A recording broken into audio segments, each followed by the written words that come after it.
Hi, my name is Erik Tait. Welcome to Lucky Coin. Thanks for purchasing the product. This is a great trick. I do this all the time.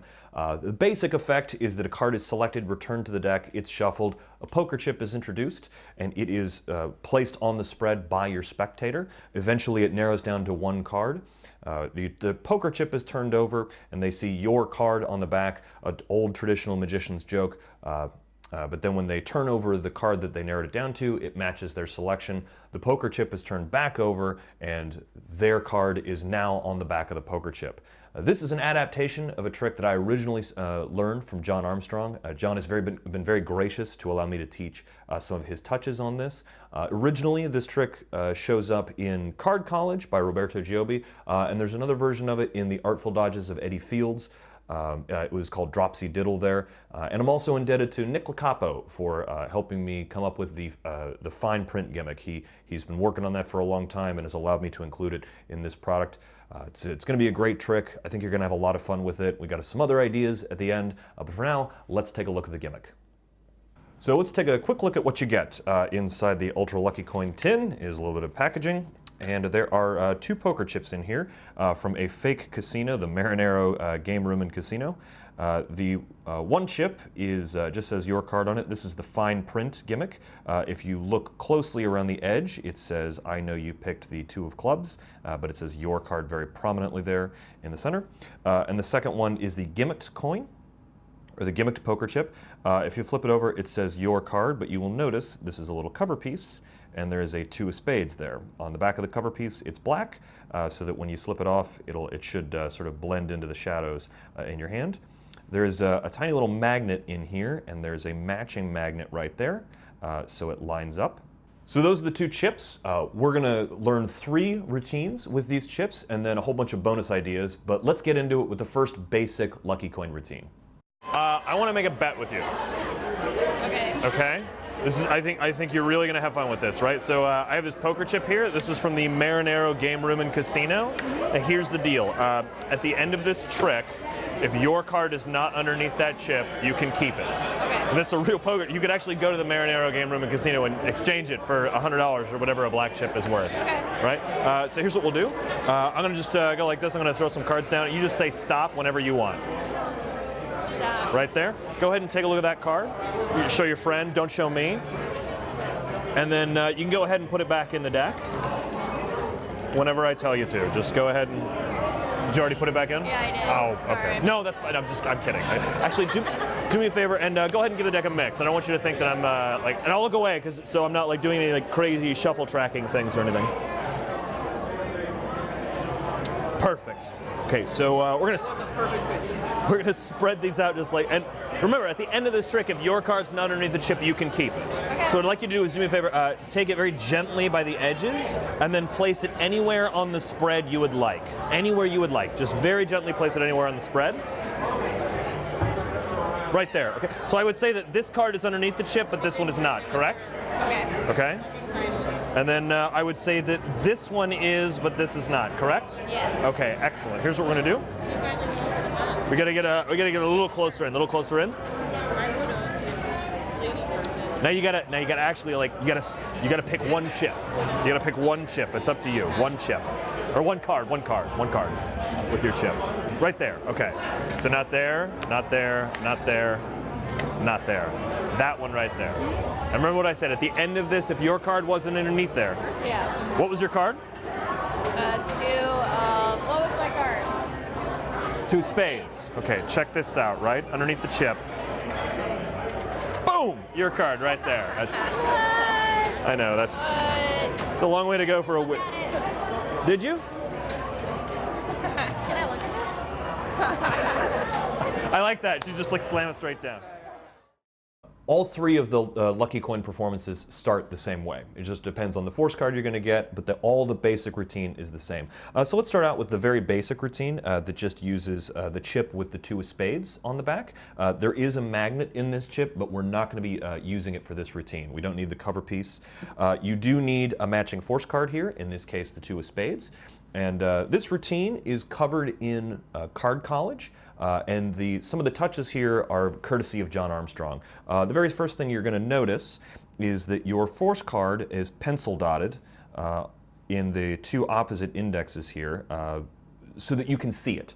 And the way you're going to pencil dot them is, if you're right-handed, the way I am, you'll have it in the outer left-hand corner and the inner right-hand corner. And the reason for that is because when you spread the cards like this, you should be able to look and very quickly identify exactly where your force card is.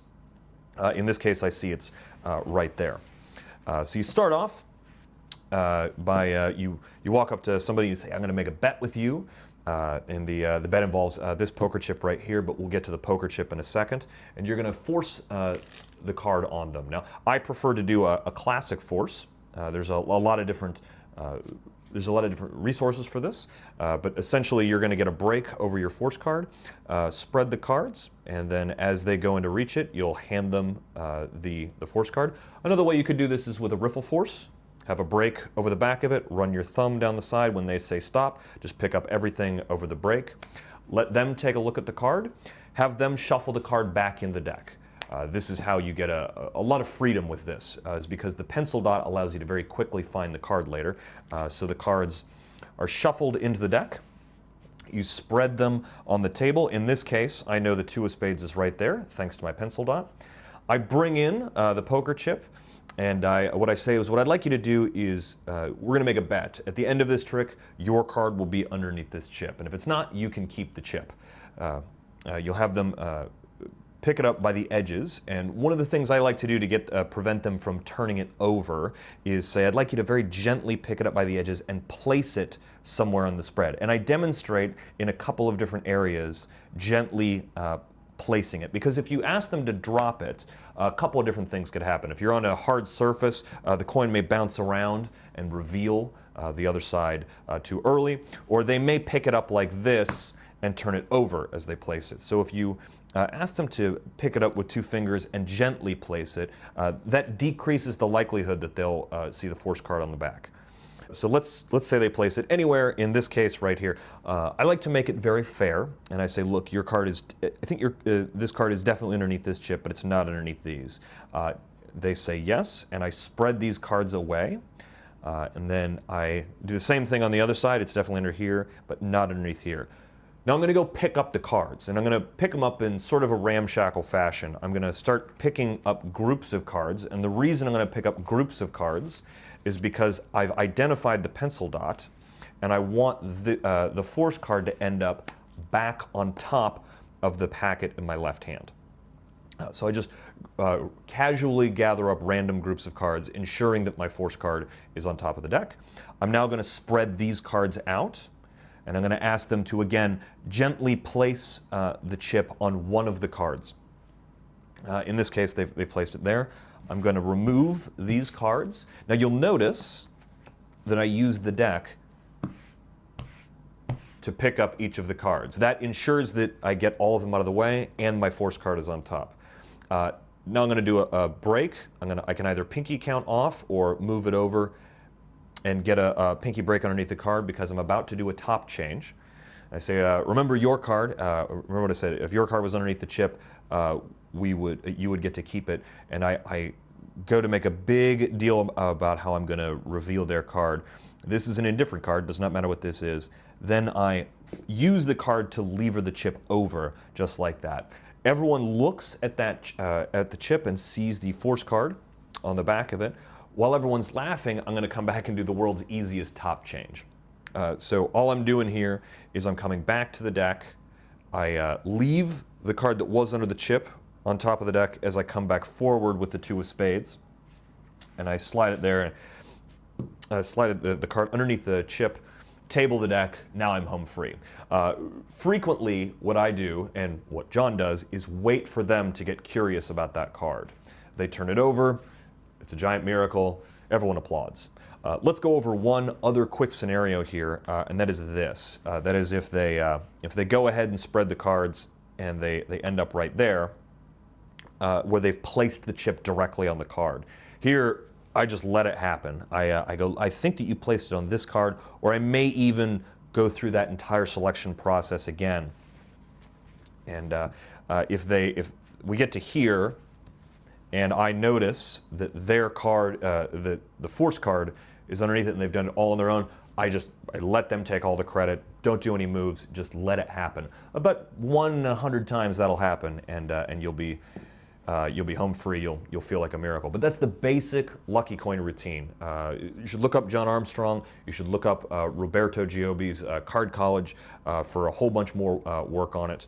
But that's the basic routine that you're going to get into that you can do with just this chip right here. Go ahead and say stop anywhere you want. Stop. Right there, right there. Excellent. Go ahead, take a look at that one. Remember it, and then go ahead and put it back in the deck wherever you want.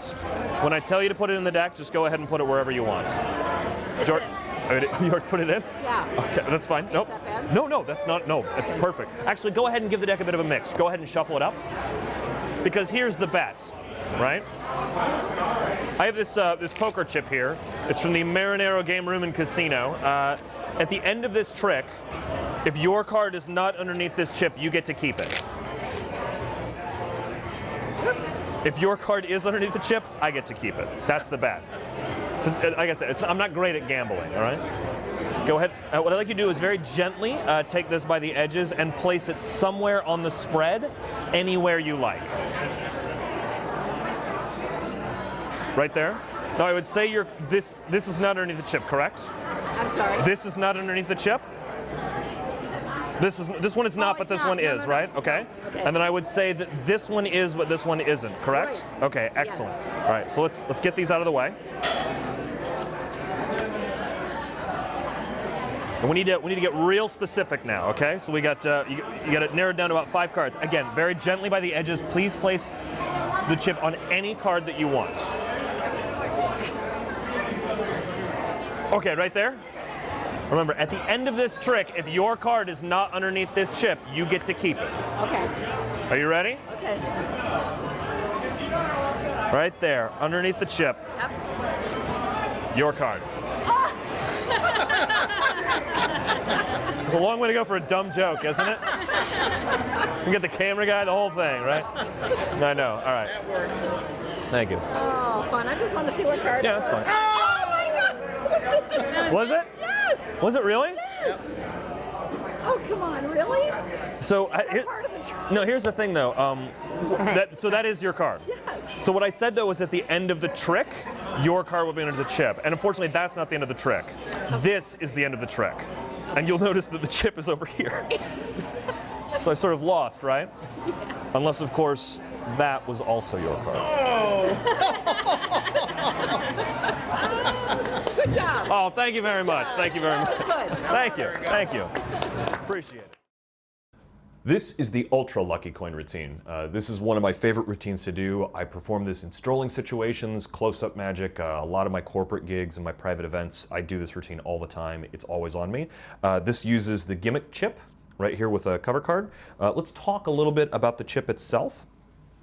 So we've handmade all of these, and the chip is actually got a steel core, but there is an additional magnet right there in the center that is matching with polarity, so this cover card, so that you don't have to worry about this being out of alignment. There is a chance that yours may not be perfectly aligned. It's very difficult to get all these perfectly aligned, but with every one of them, because we've handmade them for you, all you have to do is rotate the gimmick so that there is a way where it perfectly matches up. That being said, I've done this routine thousands of times. Even if it is slightly misaligned, we've designed it with this yellow and black that's really high contrast. Lay people will not be able to catch this. And the chip, when it's face up with the cover piece on it, it's only face up briefly, so your audience doesn't have a really good chance to examine the whole thing because they're largely laughing. Let's go through the routine. Again, it's the same as the basic Lucky Coin routine. You force your card, you have them shuffled into the deck, spread, and then this is where picking it up gently and placing it with 2 fingers really helps. Because the cover card, the magnets are very strong. They're neodymium magnets, but they're still as thin as possible to give the chip as low a profile as you can. So ask them to place it, because they can drop it, But again, if you're dropping it onto a hard surface, there's a slim chance that it'll bounce over, or the cover card or the cover piece will come off. So you just want them to gently place it somewhere. Again, you're going to spread these cards out, and you're going to spread them haphazardly so that you can very quickly get your force card to the top of the pack. Spread out so you've got individual cards. Have them, again, very gently place the chip onto one of the cards. Remove all the others. And now here is where the joke comes into play. You say, remember the bet. If your card is not underneath this chip, then you get to keep it. And look at that. We're going to obtain a break underneath your force card there. And you flip it over and let them read that your card. This your card gets a very big laugh every time because everyone realizes this is a really dumb joke. You can play that up as big as you want, come back and top change for the force card, slide it back underneath the chip. Now here's what you're going to do is you're going to take the chip and you're going to turn it over, and as you turn it over, your thumb is just going to slide that cover card into a finger palm. And at that point, you're home free. But you'll notice what I do is as I turn it over, I place the chip next to the card. I don't place it on top of the card. And after I've slid off the cover card, now the black piece here should help hide it with the shadows in your fingers. I go and place the deck on top of the cover card right there. So now I've got all the cover in the world for that chip. I let them look at it and say, no, I'm kidding. That was your card. That's great. Everyone's reacting. They think the trick is over. This is where you get to come in and really punch them with that nice kicker ending. You say, no, actually, that wasn't the bet. The bet was that at the end of the trick, if your card would be underneath this chip, and this is the end of the trick. And you point out that the chip is not on top of their card. So it appears that you've lost your own bet because you've made a quick mistake there. And say, no, the bet was that your card will be underneath the chip. Show them that it's changed. They can fully examine everything you want. You're good to go. And the great thing is, when they're done reacting to this and they can examine everything, you can take this back, and if you place it under, you can place it back in your hand like this underneath the cover card, because the magnets perfectly align the cover piece with the chip. You can, if you're doing this a lot of times in a walk-around situation, that's your reset. You put the force card back on top of the deck, put the chip back in your pocket or in a coin purse or something like that, and you're set to go. But that's the ultra lucky coin routine right there. Go ahead. Yeah. Go ahead. Look at it. Remember it, and then pop it back in the deck anywhere you want, and then go actually and shuffle it too, because you and I are going to make a bet. Right? And here's the deal. This is a poker chip that I got from the Marinero Casino it's a game room and casino. This is a $100 chip.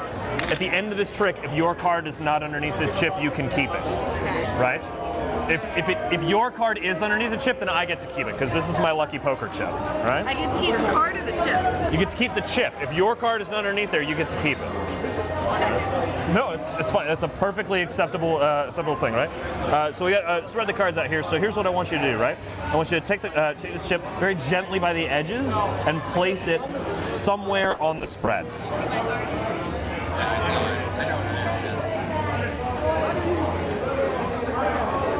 Anywhere you want. Right there? Yeah. So I'd say that this card is underneath it, but this one is not, correct? Correct. And then I would say that this one is underneath it, but this one is not, correct? Yes. Okay.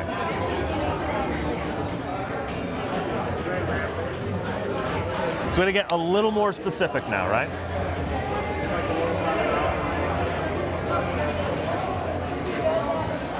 So you can place this chip anywhere on here, okay? Up to you. Totally up to you. Right there? Yeah. Okay. So not here, or here, or there. Remember, at the end of this trick, if your card's not underneath the chip, you get to keep it. Are you ready? There we go. Your card right there. See? Your card? See how it says your card? Say your card. I know, that's real dumb. What was your card? Two of puppy feet. 2 puppy feet? 2 of clubs? Did you actually? I'm sorry. If you read the fine print on here, it actually says, "I know you picked the 2 of clubs." What? Stop. What the fuck? I didn't read that the first time.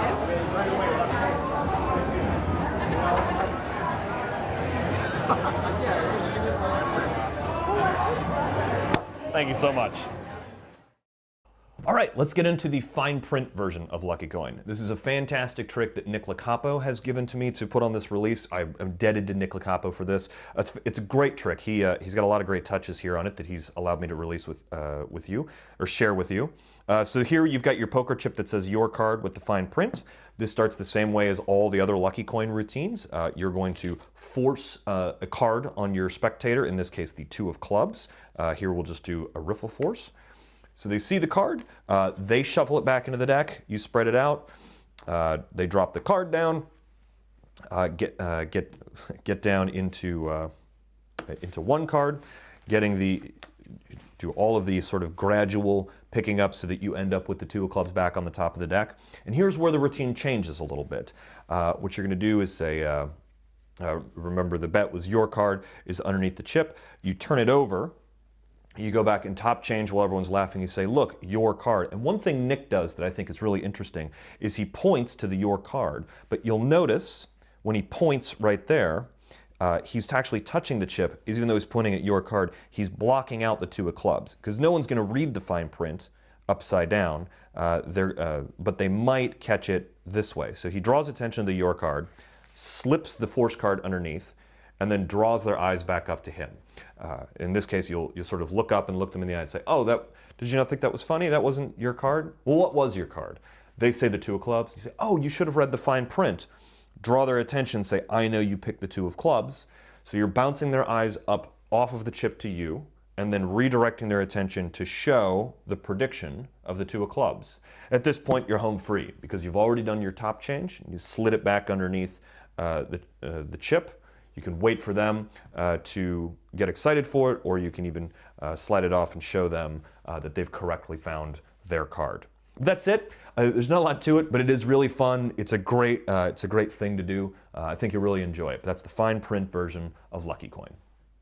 So let's get a little more in depth on Lucky Coin. You've noticed in all 3 routines that we've taught you, they're very simple routines. I mean, all Lucky Coin breaks down to is a selection process for the spectator to choose a card, and then a further selection process with the coin where they place it on the spread somewhere, and then the top change. The only thing that really changes in these routines is how you want to create that magic moment. And I wish I could go into more depth on a lot of those, but I think that if you're watching this video right now, you've probably already got a pretty good idea of how it's all going. But let's get into pencil dotting the card and some of the things I like to do to really prepare for it.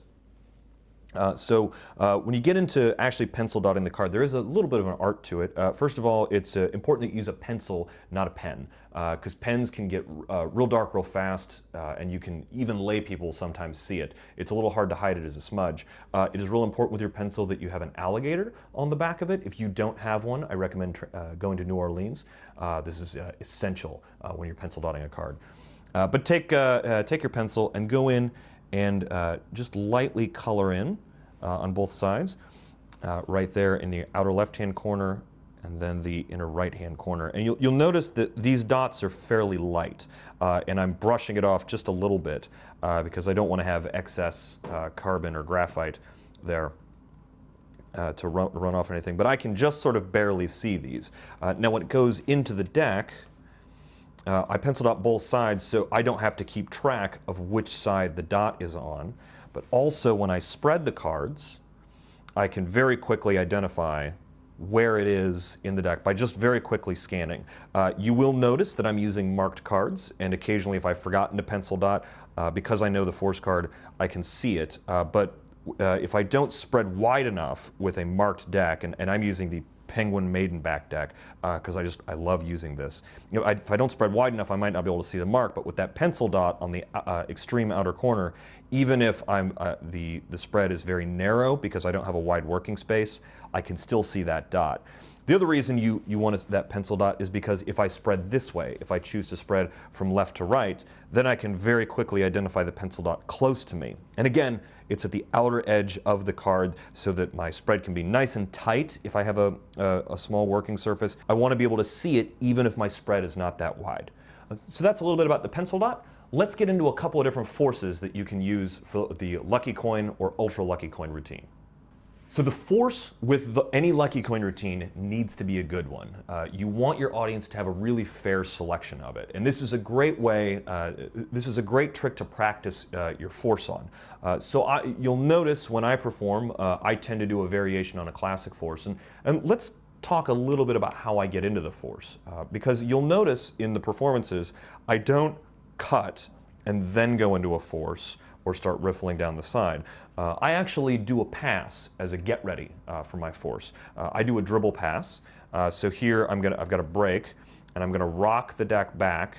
As I rock the deck back, my right middle finger and thumb grab the bottom packet and pick up as I rock forward. And they immediately start dribbling cards. Now you'll notice they're dribbling cards off the back of the deck so that what I've got is a bit of a jog here. So now when I go in to square up the deck, I've got a break over the card that I want to force. So the audience doesn't get the image of me cutting and then spreading. What they get, and my force card is right here on top of the deck, they get the image of me dribbling the cards, toying with the deck, and now I'm set to go into my force. When I'm classic forcing, I go ahead and I spread the cards. As they come in to grab the card, I time the spread where my break is. As they go to close their fingers, I break the deck and I sort of hand the card to them. If you watch the performance routines, you'll notice I will speed up or slow down as I go into it. Another thing I'll do is sort of a timing force. Once I've got that break over it, I'll start throwing packets of cards and I'll watch them. I'll say, tell me when to stop. When they say stop, I just grab everything over the break and throw it out. This feels very random and chaotic. I know Danny DeOrtiz uses a force like this. I've seen a number of guys in England, I think Joe Barry, I've seen Nick Lacapo do forces like this. This is a pretty standard way of doing a classic force. When they say stop, I just pick up everything over the break, throw it down, and then hand them this card. If I want to do a riffle force, because I might not be feeling up to my classic force, I will do the same get ready, where I will do the pass to get my break, and I will do a riffle force like this. Whenever they say stop, I will sort of draw my finger over where they said stop. I want to be very fair about this, and then I go to pick up everything I pick up everything over the break to get to the force card, but you'll notice that I pick forward. That hides the fact that this gap is going to go from, that I'm picking up not these cards, but I'm going to let that gap close as I go forward. So when they say stop, I pick up everything over the break, and moving forward like this hides the fact that I'm letting go of that gap as I touch that card. But this force needs to feel fair to my audience, because at the end of this, there's a printed poker chip that they're going to see. So it needs to feel very random and very fair to the audience in order to really sell that prediction or that appearing card there. And that's the force that I use for this. Those are a couple different forces. Let's talk a little bit more about the top change sequence. So let's talk about the top change, because the top change is part of what really sells this trick, and it allows you to get the card underneath the chip. There's a couple of different things you need to think about in the top change. Now, first, this is a great trick to practice your top change on, because no matter how you do this, whether you're just doing the straight up lucky coin routine as John does, the ultra lucky coin routine with the cover card, or the fine print from Nick Lacapo, you've got a lot of cover for your top change, because there's a bit of a joke where either they're seeing the tiny card or the your card joke. You've got a lot of heat, there's not a lot of heat on you for this. It's all on the poker chip.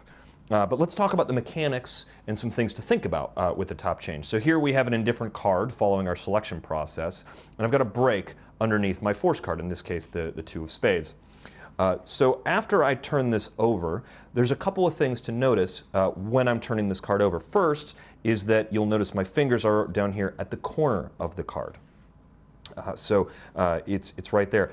That allows me to, when I come back here to the deck, I'm not holding the card very deep, so I'm not going to get hung up right here. I just want to hold the card by the very edge. When I come back to the top of the deck, my thumb is going to rest on top of this card. My fingers are going to move underneath the force card and come away. And again, I'm holding the card exactly the same way as I come away. So, and I'm able to sort of move a little bit, move the card off. My thumb is going to hold down as the cards are exchanged right here. And it's just the very fingertips that are actually controlling the cards. So one thing to think about with the top change is that both hands should never be in motion at the same time. Magic Christian talks about this in his fantastic book on the top change. That's something, this is from J.P. Hofzinser, the Hofzinser top change. He talks about this a lot. One hand is in motion, the other hand is still.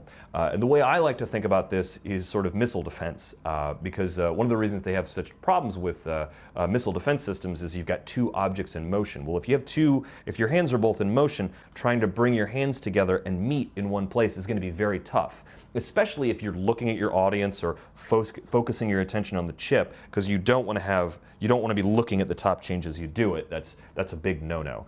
But if I have one hand still, it's very easy for me to look at you, even in the camera as I'm looking at you now, for one hand to come back and find the deck and execute it.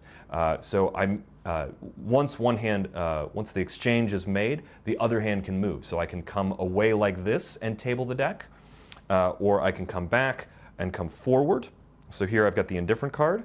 I come back, do the top change, forward. Again, this hand's not moving. The right hand is. Slide it underneath there. When I make the change, it's just at the fingertips, and only one hand is moving as I slide it back in. And again, you've got a lot of ways. You've got a lot of heat on the chip here because you're getting that joke from the your card. Come back, do your top change. So here we've got the indifferent card. Flip it over, come back while everyone's laughing, exchange the cards, slide it back underneath. Then you can table the deck or hold on to it depending on which routine you're doing. Turn the chip over and you're home free. But those are a couple of tips that I think are important with the top change. I recommend looking more into some of John Armstrong's work. He's got some great touches on the top change. I recommend looking into some of the stuff from Di Vernon. He had a lot of stuff on the top change where he would knock over a box. There's some great stories about that. And of course, Magic Christian's book on the top change is one of the seminal resources on this move. Congratulations, you've reached the bonus section of Ultra Lucky Coin. We're going to talk about a few ideas that I've used as I have been developing this. I still use some of them when I'm going to have a lot of fun. And also a little bit of the care and feeding of the gimmick. First of all, this is, I think it's an Okana purse, Oksana Bayul purse, not sure. This is a very standard coin purse that you see. I usually keep this, my Ultra Lucky Coin, in this when I'm going out to perform. This is a simple thing. You can pick it up on Penguin Magic or your favorite Magic retailer. I say Penguin Magic because I buy a ton of their cards. But I like to keep the Ultra Lucky Coin inside this so I can bring it out, and it makes it very special as I talk about this is my lucky poker chip whenever I'm demonstrating this. It also helps to keep the gimmick aligned with the chip so that when it's in my pocket it's not going to come off and get damaged. Let's talk a little bit about this cover card.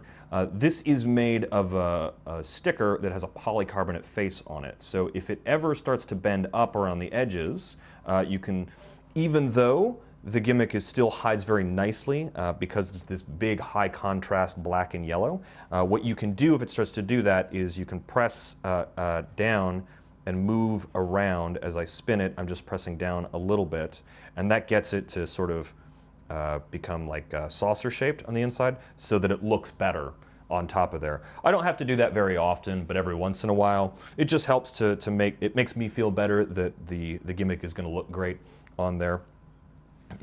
But let's talk about a couple of other things you can do with this. If you cut out little pieces of card, or maybe you can use your printer to make little stickers. The original idea for Ultra Lucky Coin came from the fact that I wanted to do the Lucky Coin, the basic Lucky Coin routine twice in a row. And so what I've done here is I've made a little extra card and placed it. This is just stuck on with double stick tape. On top of this, and it fits right over there. So what you can do, and I've done this in performance a lot, is I will force the Ace of Hearts on someone, and I'll go through the basic Lucky Coin routine, reveal the Ace of Hearts, do that top change, then I will steal the gimmick out, and I'll ditch it in my pocket, or I'll in my pocket or underneath the deck, and then go into it. Someone will say, "Oh my God, that's great, do it again." And I'll say, "Absolutely, we'll do it right again." And I get this great moment. I force the 2 of spades, and I go all the way through the Lucky Coin routine again, and I get a really great moment for the people who've already seen me do it once, because they know for certain that the Ace of Hearts is on the other side of this card. So when it changes into the 2 of spades, I can do the same Lucky Coin routine twice in a row, and it really messes with them. The other thing you could do is you can have the coin, you can have the 2 of spades appear. So just take a little piece of card or a label, little double stick tape, put it over your card so it's blank, and you can have it appear. So you can actually show this from the very beginning and steal off the gimmick, and then make their card appear on the back of it. You could write down if your card isn't what you want to do. You want to make a little dollar symbol or something on there. Let your mind go, because this cover card, the your card, is the joke that I prefer. But I've shared this with a number of other magicians, and they've put all kinds of different things on the back here. So you can really have a lot of fun with covering this with whatever joke you want there. And the last thing is there is an ungimmicked way to do this. And I want to show that to you right now. This was when I first started playing with this, and I didn't have the super thin magnets that we source specialty for this. I had one poker chip that said your card and one poker chip with the card. The card actually printed on it.